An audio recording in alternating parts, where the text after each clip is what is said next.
안녕하세요 여러분, 오디앵의 봄사장입니다. 벌써 한여름이 됐는데요. 요즘 장마기도 하고 휴가기도 하고 약간 그 매출이 좀 떨어진다는 사장님들의 얘기도 많이 들리는 것 같아요. 원래는 디저트 비수기라고 하거든요, 여름이. 왜냐하면은 디저트의 시즌들이 겨울에 많이 몰려있기 때문이에요. 그래서 사장님들은 이제 9월부터 시작하는 시즌들을 준비하셔야 될 것 같아요. 제가 어떤 시즌들이 있는지 쭉 한번 설명드리려고 이렇게 영상을 켜게 됐습니다. 먼저 간단하게 쭉 한번 읊어드리면요. 첫 번째 이제 9월 말에 추석 시즌이 있고요. 그 다음에는 10월 말쯤에 할로윈 시즌이 있어요. 그 다음에 11월 중순쯤에 수능하고 빼빼로데이가 있고요. 그 다음에 12월 들어서면은 이제 크리스마스 연말 분위기가 나기 시작하면서 슈톨렌을 판매하는 기간이 됩니다. 그 다음에 12월 말 되면요, 이제 대망의 크리스마스가 시작이 되고요. 그 다음에 그 분위기가 연말까지 쭉 가요. 그러고 나서 이제 1월이 되면은 아직 좀 유명하진 않은데 1월 달에 주현절에 먹는 갈레트 데로아라고 해가지고 큰 파이가 있거든요. 그래서 그것도 이따 설명드릴 거고요. 그러고 나서 이제 2월이 되면은 전통적인 그 시즌인 발렌타인이 있습니다. 그러고 나서 이제 3월에 화이트데이까지 하면은 대강 시즌이 이제 정리가 되고요. 만약에 조금 더 쭉 시즌을 길게 가고 싶다 하시면은 5월 달까지 가정의 달 시즌에 뭐 스승의 날, 뭐 어버이날 이제 이런 것까지 준비를 하시면 될 것 같아요. 그래서 9월 말이 생각해보면 한 2달 정도 남았기 때문에 이 시즌들을 쭉 준비를 미리 해놓지 않으시면은 막 부랴부랴 준비하다 보면은 한두 시즌 정도는 막 후다닥 넘어가 버리거든요. 그래가지고 지금 조금 안 바쁠 때 미리 준비하시는 걸 추천드릴게요. 자, 대망의 첫 번째는 9월 말부터 시작하는 추석입니다. 추석의 일정이 좀 매년 달라지기 때문에 9월 중순쯤일 때도 있고요. 9월 말쯤일 때도 있거든요. 올해는 추석이 봅시다. 9월 16일? 네. 아, 9월 16일. 좀 빠른 편이네요. 아무튼 추석 때는 이제 단연코 선물 세트입니다. 보통 많은 사장님들이 이제 구운 과자라든지 뭐 쿠키라든지 이런 것들을 하나의 상자로 담아가지고 보자기 묶어가지고 선물 세트로 만드시는 경우가 많거든요. 겨울과 봄 사이에서도 쿠키 2종하고 그다음에 휘낭시에 4가지 종류를 해가지고 한 묶음으로 만들어가지고 선물 세트를 준비를 했었어요. 가장 잘 나갔던 구운 과자들을 이렇게 약간 베스트처럼 준비를 해서 보냈었는데 그때 다른 사장님들 보니까 딱 추석 때에만 먹을 수 있는 재료들을 사용해가지고 신제품 개발을 해가지고 판매를 하시더라고요. 그때 사실 저 좀 반성했었거든요. 그래서 여러분들도 어르신들이나 가족들이 다 같이 먹는 그런 날이니까 쑥이라든지 팥, 뭐 콩고물, 뭐 인절미 이런 것들을 사용하셔가지고 조금 더 약간 우리나라 전통의 느낌이 많이 나는 재료들을 사용하시는 걸 추천드립니다. 추석 때는 보통 멀리 택배로 보내시는 경우도 많기 때문에 매장에서 판매하는 양보다 택배로 보내시는 양이 좀 많을 거예요. 그래가지고 좀 미리미리 준비하시는 게 좋거든요. 왜냐하면은 추석 때쯤 되면은 택배가 일찍 마감해요. 그래서 좀 넉넉하게 주문 기간하고 배송 기간을 좀 잡아두시는 게 좋습니다. 그 다음 두 번째는요. 10월 31일 할로윈 시즌입니다. 사실 제가 맨 처음에 가게 시작했던 한 10년 전쯤에는 할로윈을 이렇게 챙기는 분위기가 아니었는데요. 시간이 지날수록 할로윈이 점점 이렇게 약간 축제 같은 분위기들이 만들어지더라고요. 디저트 가게에서도 약간 호박이라든지 초코 같은 거를 사용한 시즌 제품들을 내놓기 시작했어요. 근데 겨울과 봄 사이에서 할로윈 케이크를 준비를 했을 때 구매해 주시는 분들의 약간 마음이 어떤 거였냐면은 할로윈이라서 먹어야지 이런 느낌이 아니고 그게 먹고 싶은데 할로윈이라는 명분을 갖고 오시는 느낌? 그래가지고 막 엄청나게 막 공을 들여서 하시지는 말고요. 그냥 가볍게 그냥 뭐 시즌 제품 잠깐 이렇게 준비해 주시면 좋을 것 같습니다. 오히려 할로윈 때는요. 약간 인테리어라든지 소품 같은 걸로 느낌을 매장 분위기에 많이 내시는 경우가 많았었던 것 같아요. 그 다음에 세 번째는요. 수능하고 빼빼로데이인데요. 이 날짜가 좀 이렇게 겹치는 경우가 많아요. 빼빼로데이 한 이틀 뒤에 수능 이런 느낌이 많거든요. 빼빼로데이에 판매하는 제품을 수능 선물로 하시는 분들도 많이 봤고요. 따로 챙기기에는 시즌이 너무 붙어 있어가지고 또 매장 하시는 사장님들은 조금 힘든 부분이 있을 것 같긴 하거든요. 그래도 일단 겨울가봄 사이에서 만들었던 제품을 소개를 해드리면은, 수능 때는 그 감하고 크림치즈를 사용한 그 마카롱을 만들었었어요. 선물 세트 느낌으로 만들어서 판매를 했었거든요. 그때 곶감을 넣었는데, 감을 넣은 이유가 수능 선물을 보낼 때쯤에는 그 사람을 약간 응원하는 느낌인데, 뭐 공부를 열심히 해 이런 느낌보다는 아이 잘 될 거야. 그래서 막 찍기 선물 이런 것들도 있잖아요. 막 이렇게 포크 같은 선물 이런 것들처럼 충분히 그동안 열심히 했어, 이제 잘 될 거야, 이런 마음으로 응원 선물을 하는 경우가 많기 때문에 부담보다는 자신감을 가지고 이제 시험에 임해라, 약간 이런 느낌으로 감을 넣어가지고 자신감 마카롱으로 판매를 했었습니다. 그리고 빼빼로데이 같은 경우는요, 빼빼로데이의 특징이 과자 회사의 상술 같은 느낌이기는 한데, 옛날부터 빼빼로를 이제 주고받는 행사 같은 게 있었잖아요. 그래서 다양한 빼빼로 제품들이 많이 판매가 됐었던 것 같은데, 겨봄에서는 빼빼로 다쿠아즈를 판매를 했었습니다. 그래서 그런지 가볍게 선물하시는 경우가 많더라고요. 그래서 빼빼로 과자를 막 이만큼 크게 준비하는 것보다는 뭐 2개 들은 거, 뭐 4개 들은 거, 막 이런 식으로 좀 저렴한 가격으로 만들 수 있는 제품을 구성하시는 게 좀 잘 팔렸던 것 같아요. 그래서 한 분이 여러 개를 사시는 경우가 많았기 때문에 그런 것들을 감안해 주시면 좋을 것 같아요. 미리 주문을 받으시는 거를 추천을 드립니다. 네 번째는 슈톨렌입니다. 슈톨렌은 시즌의 느낌보다는 제품의 이름인데요. 크리스마스 12월 말까지 한 달 정도 시간이 남게 되는데요. 그때에 이 제품을 판매를 하시면은 너무 좋아요. 슈톨렌이라는 게 한 3, 4년 전쯤부터 우리나라에 유행하기 시작했던 제품인 것 같아요. 그래서 아직은 좀 아시는 분들도 계실 거고, 한 번도 못 드셔보신 분들도 많을 것 같거든요. 슈톨렌이 뭐냐면은 독일의 전통적인 케이크라고 생각해 주시면 돼요. 그래서 약간 건과일, 살구도 있고, 뭐 크랜베리, 건포도, 뭐 그런 것들이랑 견과류랑 이제 럼에다가 한 1년 정도? 길면 1년? 뭐 짧으면 6개월 정도를 절여요. 그러면은 건과일에 그 럼의 풍미가 이렇게 싹 배거든요. 그거를 잔뜩 넣어가지고 건조하게 굽는 빵입니다. 원래는 빵이에요. 이 친구가 갓 만들어졌을 때보다 조금씩 숙성하면서 약간 풍미가 더 좋아지기 때문에 독일에서는 크리스마스를 기다리면서 이렇게 조금씩 잘라서 먹는 케이크로 유명합니다. 근데 이제 겨울가봄 사이는 빵집이 아니라 과자집이기 때문에 슈톨렌을 파운드 케이크로 구워가지고 판매를 했었어요.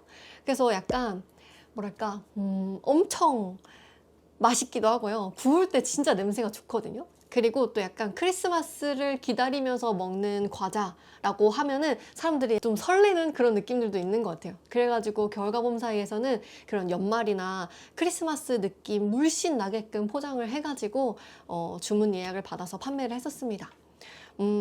그 건과일이나 견과류보다 그 게레를 절여야 되는 럼이 엄청 비싸요. 진짜 막 몇백만 원어치 막 사야 되거든요.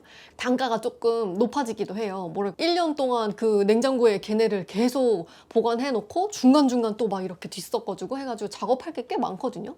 그만큼 약간 판매하시는 사장님들 입장에서는 매출에 좀 도움이 되는 제품이라고 생각합니다. 그래서 그동안에 슈톨렌을 준비를 안 하신 분이 계시다면은 올해는 꼭 준비를 해보시기를 추천드릴게요. 지금 여름이니까 지금 절이셔야 됩니다, 여러분. 더 늦으면 안 돼요. 그 다음 5번째는 대망의 크리스마스지요.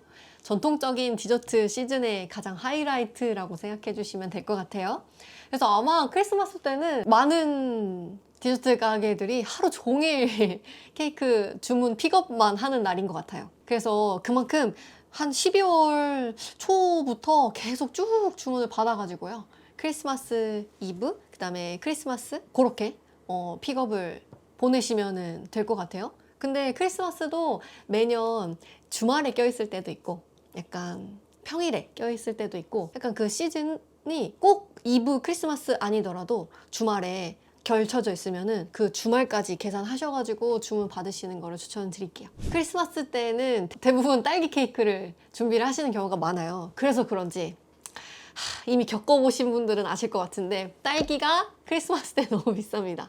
한 크리스마스 이브 때까지 가격이 쫙 올랐다가요, 크리스마스 딱 지나자마자 훅 떨어지거든요. 딸기 가격을 조금 예상을 잘 하셔가지고 주문 가격을 결정하시는 거를 추천드릴게요. 저는 약간 매년 좀 손해봤던 것 같은데, 왜냐면 크리스마스 가격을 딱 정해가지고 주문을 받았는데 항상 예정보다, 약간 항상 예상보다 딸기 값이 비싸더라고요. 저는 그랬습니다, 여러분. 여러분들은 계산을 잘 해주세요. 그리고 딸기 생크림 케이크니까 생크림을 사용하는 경우가 너무너무 많아요. 그런데 딸기는 비싸지만 어쨌든 구할 수는 있거든요. 근데 생크림은 진짜 아예 구하기도 어려울 지경이 돼버려요. 생크림 한 팩에 막 15,000원 막 이렇게도 팔고 그렇거든요. 그게 다 어디 가는지 모르겠는데 생크림 가게 사장님한테 한번 여쭤봤더니 대기업에서 다 갖고 가서 그러는 거라면서. 그래서 저는 어떻게 했냐면요, 생크림의 유통기한이 짧으면 뭐 3, 4일, 길면 한 6일까지 되거든요. 그래서 그 유통기한이 허락하는 한 미리 쟁여두셔야 됩니다, 여러분. 그거를 약간 아껴서 쓰는 느낌으로 해주시면 될 것 같아요. 근데 겨울가봄 사이에서는 매년 딸기 커드 케이크를 했었거든요. 그래서 생크림이 아니라 약간 우유로 만드는 커스터드 크림이랑 생크림을 섞어서 만드는 케이크를 준비를 했었어요. 그래서 우유를 많이 써서 그런지 생크림은 비교적 좀 덜 쓰는 편이어가지고 저는 좀 괜찮았는데요. 근데 주변에 너무 힘들어하시는 사장님들을 너무너무 많이 봤습니다. 그 다음에 6번째로 주연절입니다. 주연절은 굉장히 종교적인 의미를 담은 날인데요. 이때 프랑스에서는 이게 새해를 맞이해가지고 큰 파이를 다 같이 나눠 먹는 풍습이 있대요. 나무 위키에 검색해보니까 우리나라의 떡국 같은 포지션이라고 하더라고요. 이 갈레트 데로아도 사실 우리나라에서는 유행인가? 아직 모르시는 분들도 많이 계실 것 같아요. 그런데 어느 날 전화가 와가지고 혹시 갈레트 데루아를 파나요? 이런 전화를 제가 꽤 받았거든요. 그게 왜 그러냐면 애기들이 보는 그 동화책에 그 갈레트 데루아에 대한 얘기가 나왔었나 봐요. 그래서 애기들이 그걸 먹어보고 싶다고 해가지고 만드는 집들한테 막 이렇게 전화를 돌리시는 느낌인 것 같더라고요. 아마 시간이 지나면 좀 이 갈레트 데루아도 아시는 분들이 많아지면서 좀 시즌성이 강해지지 않을까 이런 생각이 들고요. 일단은 갈레트 데루아는 파이 반죽 사이에 아몬드 크림을 잔뜩 넣어가지고 만드는 파이고요. 중요한 거는 페브라는 그 종교적인 의미를 담은 도자기 인형 조그만 게 이제 들어가요. 옛날에는 콩을 넣어가지고 이제 만들었는데 다 같이 둘러 앉아가지고 이 아몬드 파이를 잘라가지고 나눠 먹는데 그 내 파이 조각 안에 잠두콩이 들어있으면 그 날의 왕이 되는 풍습이 있었다고 합니다. 근데 이게 약간 이제 종교적으로 바뀌면서 도자기 인형인 페브로 바뀌었다는 이야기가 있어요. 파이 반죽으로 만들기 때문에 반죽을 만드는 게 사실은 난이도가 조금 있는 편이에요. 그래서 겨울과 봄 사이에서도 딱 한 번 준비를 했었거든요. 그때 페브를 저도 만들고 싶어가지고 봉숭이 모양으로 페브를 만들었었습니다. 그때 아마 입양 받으신 분들도 꽤 계실 거예요. 그래서 지금까지도 예뻐해 주시는 분들이 많이 계셔가지고 아주 뿌듯한데요. 또 할 수 있는 날이 있는지 모르겠지만은 아무튼 여러분 그렇습니다. 페브를 판매하는 것도 꽤 많아지고 했으니까요. 여러분들도 괜찮으시다면은 꼭 갈레트 데루아 도전 한번 해보시면 좋을 것 같아요. 파이 반죽을 직접 만들기가 좀 어렵다면은 시판용 파이 시트들도 있으니까요. 그걸로 한번 만들어 보셔도 괜찮을 것 같습니다. 그 다음 7번째는 입춘입니다. 사실 이거는 겨울과 봄 사이에서만 챙기는 시즌인데요. 저는 되게 좋은 시즌 같거든요. 여러분들도 많이 챙기셨으면 좋겠습니다. 왜 그러냐면은 입춘이 약간 그 설날 시작하기 전에 2월 3일쯤이에요. 그때 우리나라의 풍습이거든요. 입춘을 맞이해가지고 입춘첩을 붙이는 풍습이 있어요. 그래서 우리 막 옛날 나무문 같은 거 보면은 그 입춘대길, 건양다경 이거 있잖아요. 그래서 그 입춘첩이랑 같이 구운 과자를 포장해가지고 판매를 했었거든요. 그래서 겨울과 봄 사이에서는 마들렌 9가지를 이렇게 예쁘게 넣어가지고요. 붓글씨를 기깔나게 쓰는 기술이 있어가지고 입춘첩을 직접 써서 둘러가지고 선물용으로 많이 보냈습니다. 받아보시는 분들이 진짜 후기가 좋았어요. 그 약간 의미도 있고 약간 새해를 시작할 때 좀 더 복을 불러오는 그런 느낌이라서 굉장히 좋아하셨던 기억들이 있거든요.